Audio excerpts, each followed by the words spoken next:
Hey guys, I am back for my final golf clash tutorial video for the anniversary tournament. It is on hole 9 here. So after this video, I'm going to let you guys have it, and you should be good to go through the weekend round. And just keep a lot of the strategies that I've suggested over the last few holes in mind when you're playing all these shots. And the best advice I can give you is make sure that you're being very precise with your corrections.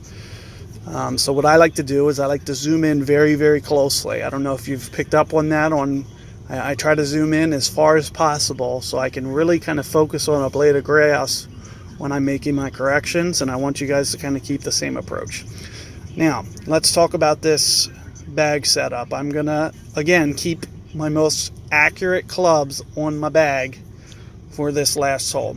You see how I have my bag set up? I'm going to check my ball. I still have a marlin on, and I am good to go. I am going to jump in this hole real quick. It is going to be an interesting one.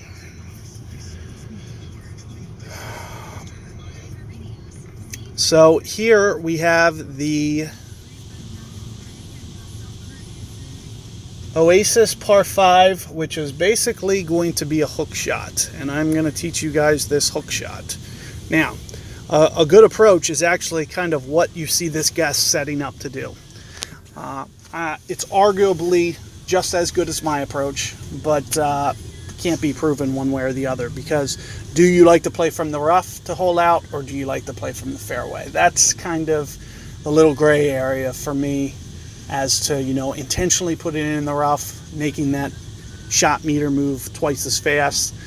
And, you know, Nirvana doesn't quite have the accuracy as my backbone, so that's just something to keep in mind when you're doing this one. And, of course, the bunker's even worse. Now, the way that I do like to play this is over to the left. Not the safest approach, but you see that I do have my most accurate driver on, so, you know, I'm going to have confidence in my abilities here. But I want you to know to be very careful. In fact, you can see this dodgy fairway. So be very careful when you're hitting this tee shot. So visualize, you know, 5 rings up, what's going to happen. So that's what I'm doing right now. I'm trying to just see what 5 rings up is going to give me. And you see it kind of shoots it right down the fairway just like I want. So I'm going to add ever so slightly power. And of course, you know, perfect ball is something to really consider. You know, making sure that you're grooving that perfect ball and getting it up here to a good spot. Now you do need to get it up here quite a ways towards the end of the fairway here, especially if you're not playing with a power ball, because if you don't do that, you're going to be going into max. You're going to be going in more to your max sniper. So even a 1 power ball here, you know, might have been a better suggestion for me. I'm a little nervous that I'm not going to be able to hit the shot that I want, because I might need to go into power. So keep that in mind. You know, the Titan eliminates that. Katana is going to eliminate all those completely. And, you know, this is kind of the time that you're supposed to be saving these balls for. This is how you get banners, and this is just how you play really well, is you have those balls, and using those balls as opposed to what I'm using just gives a distinct advantage. And here you're seeing, here's max club right here. You can see it's going red. That is the point that max club, and you see I am in the little safety zone, which is nice. Now you can see no matter where I go, the fairway is going to be a little dodgy. I might go for this little hook shot here, just because the fairway is being a little dodgy. So I might go for the backspin shot here. And again, I'm towards max club, so I'm going to go, you know, about 5 rings. Well, and of course, on top of that, I'm going to go at it with some curl. Now, the biggest reason for the curl is because I could see the way that the green was acting, that I needed to get it up. Ah, it stopped. So if you do that with some curl, it usually starts to feed down to the hole. And now you have to get it up close to the top, and it looks like I did.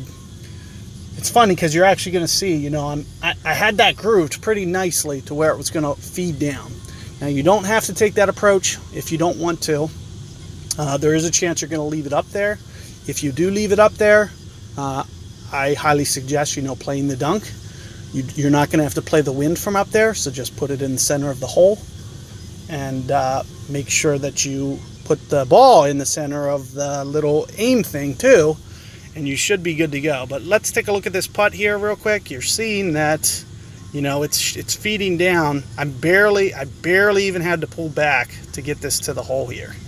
So you're seeing ever so slightly, and it just rolls down too. And of course, you see that I'm hitting it so little that that shank that I did, which is like a major shank, did virtually nothing to the ball.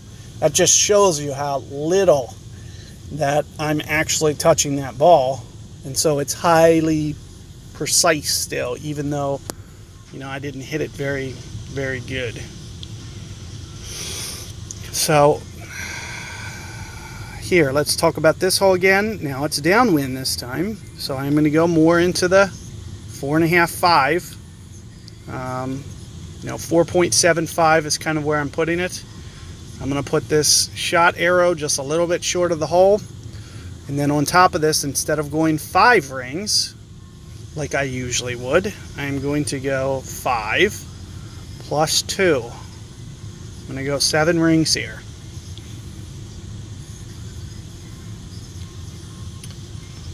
Of course, perfect ball. And I was just ever so slightly short. But you see that extra backspin, saw that it caused it to check up real nice right by the hole. But notice I wasn't trying to hit the fringe. So if I went about 7 rings, I probably needed to go 6.8. Like I was ever so slightly too much because I wanted it to just land on the green and it hit the fringe. When you hit that fringe, it causes it to check up just a little bit more. And so you see that it just kind of didn't quite make it to the hole. But still, nevertheless, you know, a good shot. And of course, if you put on a power ball like this, especially if you have Goliath in your bag or B52, you know, you're going to take sniper out of your bag entirely. You're not even going to be in range to even hit that shot. So there you're seeing that happen. And, you know, it's a little bit harder to be precise with Goliath. And of course, you know, he had to hit perfect ball to keep that within, you know, any proximity of that hole. Perfect ball becomes like mandatory. So keep that in mind. That's the reason that you didn't see me pull out one of those balls, you know, the Goliath or like the power balls on that hole, because it starts to kind of change the way that you play it. So keep that in mind. Let's see what my division looks like. A couple 12 unders, not bad. Nobody got, see if anybody got that second hole. Doesn't look like it. So the holes I got were 2 and 8, I believe. And then of course everything else was just the standard round, which is the rest of the Eagles, 4 and 9.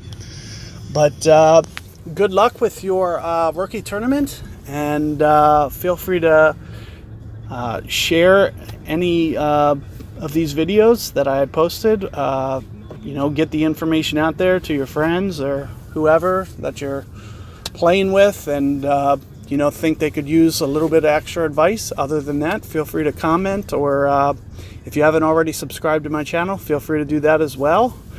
And good luck with your rounds.